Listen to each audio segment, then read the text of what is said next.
क्या आप भी अपना रंग गोरा करना चाहते हैं? आज के इस वीडियो में मैं आपको बताने वाली हूँ रंग गोरा करने के डिफरेंट तरीके और उनके ट्रीटमेंट ऑप्शंस की डिटेल, उनके साइड इफ़ेक्ट प्रोफाइल, उनके कंप्लायंस, उनकी duration. So must watch my full video. मज़ीद इंफॉर्मेटिव वीडियोस देखने के लिए आप मरहम यूट्यूब चैनल को सब्सक्राइब करना ना भूलें।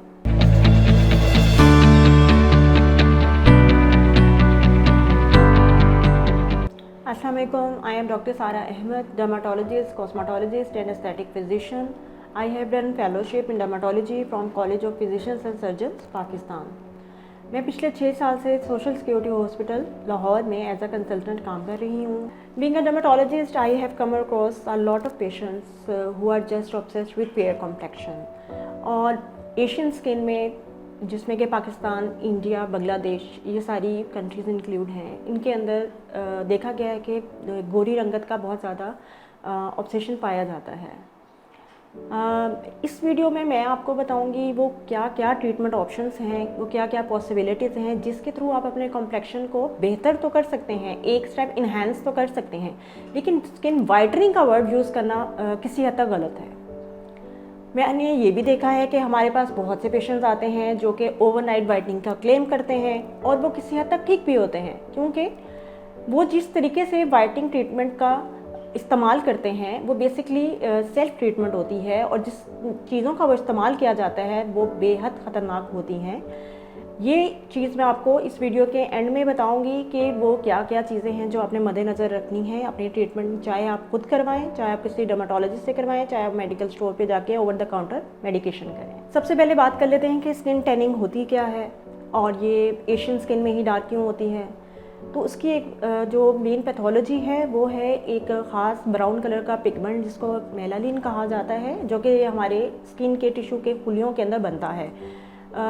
जो यूरोपियन कंट्रीज़ हैं उनकी स्किन के अंदर जेनेटिकली, यानी अल्लाह ताला की तरफ से ही इनहेरिटेड ही वो पिगमेंट कम बनता है, इसलिए उनका कॉम्प्लेक्शन फेयर होता है। एशियन स्किन में वो जेनेटिकली पिगमेंट ज़्यादा बनता है और इसकी वजह से हमारा कॉम्प्लेक्शन डार्क होता है। लेकिन हमारी पॉपुलेशन में ही फिर वेरिएशन है बहुत ज़्यादा, उसके मल्टीपल फैक्टर्स हो सकते हैं। तो वाइटनिंग ट्रीटमेंट लेने से पहले आपको ये सारी बातें पता होनी चाहिए कि अगर आप वाइटनिंग ट्रीटमेंट लेना चाह रहे हैं या अपना कॉम्प्लेक्शन बेहतर करना चाह रहे हैं तो पहले आपको कुछ चीज़ें डर्मेटोलॉजिस्ट से डिस्कस करनी है। लाइक अगर कोई पेशेंट का ऑक्यूपेशन ऐसा है कि वो डे टाइम में ज़्यादा आउटडोर वर्किंग करता है तो उसका कॉम्प्लेक्शन बाकी घर वालों के मुकाबले में डार्क ही होगा। वो क्यों? क्योंकि सनलाइट वो एक ऐसा फैक्टर है जो कि डायरेक्टली जो है आपकी जो मेलानिन की प्रोडक्शन हो रही है नॉर्मली उसको ज़्यादा करता है। अगर आप सन में जाते हैं तो आपका मेलानिन जो है वो ज़्यादा प्रोड्यूस होना शुरू हो जाएगा। सो आपका कॉम्प्लेक्शन जो है tan day by day tan होता जाएगा। इसके अलावा आयरन डेफिशिएंसी एक बहुत कॉमन कॉज है, यानी कि जो फेरेटिन हीमोग्लोबिन है उसका भी मेलानिन प्रोडक्शन में इंपॉर्टेंट रोल है। सो अगर आयरन डेफिशिएंसी है आप में तो उसकी वजह से भी आपका कॉम्प्लेक्शन टैन हो जाएगा। आपको जो है डर्मेटोलॉजिस्ट के पास जाके आपने पहले फुल एवेलुएशन की ज़रूरत है before going for any procedure. अब बात कर लेते हैं कि वो कौन कौन सी चीज़ें हैं जो मेलानिन की प्रोडक्शन को कम कर सकती हैं और उसी के थ्रू हम हेल्प ले सकते हैं कि डिफरेंट ट्रीटमेंट ऑप्शंस लेने में। उसमें हम जो है सबसे इम्पोर्टेंट रोल है वो सन ब्लॉक का है। सन ब्लॉक कैसे लगाना चाहिए, कब लगाना चाहिए और उसके क्या प्रोटोकॉल हैं वो आप मरहम के यूट्यूब चैनल पर जाके देख सकते हैं। उस पर एक मैंने अलग से वीडियो बनाई हुई है। सबसे पहली चीज़ तो आ गई सन ब्लॉक, ठीक है, जो कि आपको मेलानिन प्रोडक्शन को कम करने के लिए सबसे इम्पोर्टेंट है, यानी कि other than the treatment options you are going to do, sun block आपने लगाना ही लगाना है। उसके बाद आ जाती हैं डिफरेंट तरह की क्रीम्स जो कि वाइटनिंग क्रीम्स के नाम से हैं। वो भी आपको किसी हद तक ब्राइट करती हैं बट वाइटनिंग के लिए नहीं है। उसके अंदर आपने कौन कौन सी क्रीम्स हैं वो उसमें आपने इंग्रेडिएंट्स आप खुद रीड करके भी ले सकते हैं, डर्मेटोलॉजिस्ट से कंसल्ट भी कर सकते हैं।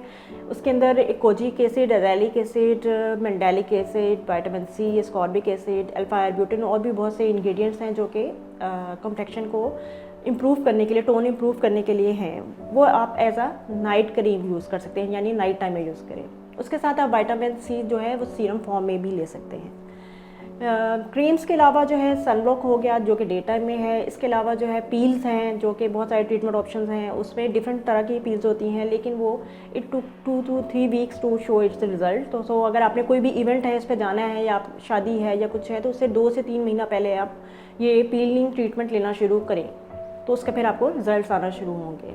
इसके अलावा जो सबसे नोटोरियस ड्रग मैं कहूँगी ग्लूटाथायोन, जो कि हमारी पॉपुलेशन में हर एक बंदे को इसकी अवेयरनेस है, लेकिन नेगेटिव सेंस में।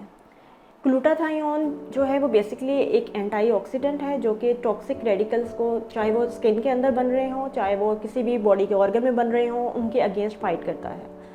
यही वजह है कि ये जब पहली दफ़ा डिस्कवर हुआ तो ये किसी डर्माटोलॉजिस्ट ने नहीं बल्कि ऑन्कोलॉजिस्ट ने डिस्कवर किया था। कैंसर पेशेंट्स में भी ये अपने टॉक्सिसिटी कम करने के लिए, अपनी इम्यूनिटी इन्हांस करने के लिए ये वहाँ यूज़ किया गया, उसका बहुत इफ़ेक्टिव रोल देखा गया। लेकिन साथ ही कैंसर पेशेंट्स में वाइटनिंग का इफ़ेक्ट नज़र आया, जो कि बेसिकली इसका साइड इफ़ेक्ट था उनके लिए। लेकिन फिर उसको स्टडी किया गया तो फिर उसका पूरा मैकेनिज़्म सामने आया और फिर डर्माटोलॉजिस्ट ने उसको अपने डोमेन में ले लिया। अब ग्लूटाथायोन जो है वो उसकी अवेलेबिलिटी ओवर द काउंटर भी है, यानी कि कोई भी मरीज़ विदाउट एनी प्रिस्क्रिप्शन जाके भी ले सकता है। सो इसीलिए ये मिसयूज़ हो रही है। अब ये खाने वाली फॉर्म में भी है, ये लगाने वाली फॉर्म में भी है, ये इंजेक्टेबल्स में भी है।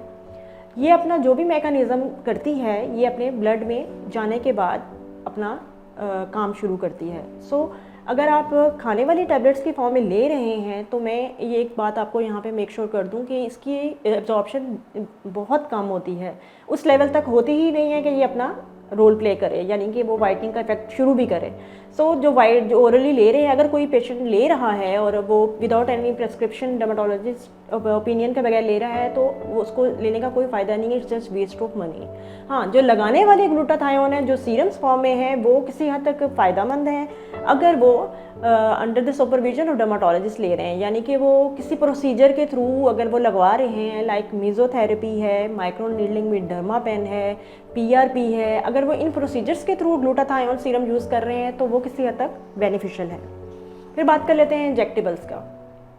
इंजेक्टेबल ग्लूटाथायोन जो है that is the foremost remedy for whitening treatment, यानी कि वाइटनिंग के लिए जो वाहिद इफ़ेक्टिव रेमेडी है वो इंट्रावेनस फॉर्म में ग्लूटाथायोन है।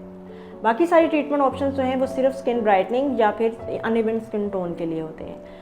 लेकिन ये जो ग्लूटाथायोन इंजेक्टेबल्स हैं ये भी आप किसी बोर्ड सर्टिफाइड डर्माटोलॉजिस्ट की सुपरविजन के बगैर नहीं लगा सकते, क्योंकि इसके जो साइड इफ़ेक्ट प्रोफाइल है वो बहुत अनप्रिडिक्टेबल है। यानी कि किसी मरीज़ में ये हो सकता है कि आपने घर में ही लगा लिया और वो उसमें कोई साइड इफ़ेक्ट नहीं आया, बट ये भी पॉसिबिलिटी है कि उसमें लाइफ थ्रेटनिंग एनाफ्लेक्टिक रिएक्शन हो सकता है, allergic reactions that leads to death. So इसको आप अनसुपरवाइज नहीं लगवा सकते। इसकी एक ख़ास डोज़ है, ख़ास से इसका प्रोसीजर है, ख़ास रेपिटेशन है, नंबर ऑफ़ डोजेज़ हैं, जिसके बाद इसका इफेक्ट आना शुरू होता है। लेकिन फिर उसके बाद जो है आपको मेंटेनेंस थेरेपी अगर आप लेते रहेंगे every 3 months for long period of time तो इसका इफेक्ट लास्ट करेगा। लेकिन अगर आप ये छोड़ देते हैं after taking few treatments because it's quite costly, तो पेशेंट यूजुअली 3 से 4 सेशंस के बाद उसको छोड़ देता है and it ends up with your complexion to coming back to its original complexion. अब उसके बाद बात कर लेते हैं कि जो एक ओवरनाइट वाइटनिंग का कंसेप्ट है। मेरे पास बहुत से पेशेंट्स आते हैं जिनके हैंड्स एंड फीट का कम्प्लेक्शन उनके फेस कम्प्लेक्शन से मैच ही नहीं कर रहा होता और वो विजिबली जो है वाइटनिंग हमें फेस की नज़र आ रही होती है। तो इंक्वायर करने पे पता चलता है कि उन्होंने कुछ क्रीम्स लगाई जो कि पार्लर जो वर्कर्स होती हैं वो दे देते हैं। ये मेडिकल स्टोर में बहुत ट्रेंड है हमारे यहाँ कि मेडिकल स्टोर जो वेंडर है वो इटसेल्फ ही आपको कुछ क्रीम्स दे देता है जो कि बाकी वाइटनिंग करती हैं, but that is the worst way of getting white. वो बेटनोवेट है, डर्मोवेट है, क्लोबीवेट है, इसके अलावा वाइटनिंग क्रीम्स है फाइजा, संदल, गोल्डन पर बहुत सारी क्रीम्स हैं जो कि आपको मैजिकल रिजल्ट्स देती हैं। पेशेंट पूरी तौर पे बहुत ज़्यादा से सेटिस्फाइड होता है। फिर ये कॉस्ट इफेक्टिव भी हैं, चीपर भी हैं, but they can lead to the worst skin condition, increase sensitivity to the sunlight, burning, redness of the face and white lines on the face, hairs on the chin area and acne। ये सारे side effects profile हैं तो वो हैं ही। इसके अलावा वो skin cancer को भी शुरू कर सकता है। तो ये वो मैजिकल ट्रीटमेंट है, अगर आप करना चाहते हैं तो आप अपने रिस्क पे कर सकते हैं, पेशेंट करते हैं और फिर वो स्किन कैंसर के साथ हमारे पास प्रेजेंट भी होते हैं। So steroid containing creams, mercury containing creams, arsenic cream किसी हद तक मैजिकल हैं, but it ends up with a disaster. अगर आप इस वीडियो पे फीडबैक देना चाहते हैं या फिर आप किसी भी टॉपिक पे इंफॉर्मेशन चाहते हैं तो आप कमेंट सेक्शन पे मेंशन कर सकते हैं। इसके अलावा अगर आप मुझसे कंसल्टेशन लेना चाहते हैं किसी भी डर्मेटोलॉजिकल इशू से रिलेटेड, तो आई कार्ड पर प्रेस करके मरहम के प्लेटफॉर्म के थ्रू मुझसे कंसल्टेशन ले सकते हैं। Thank you.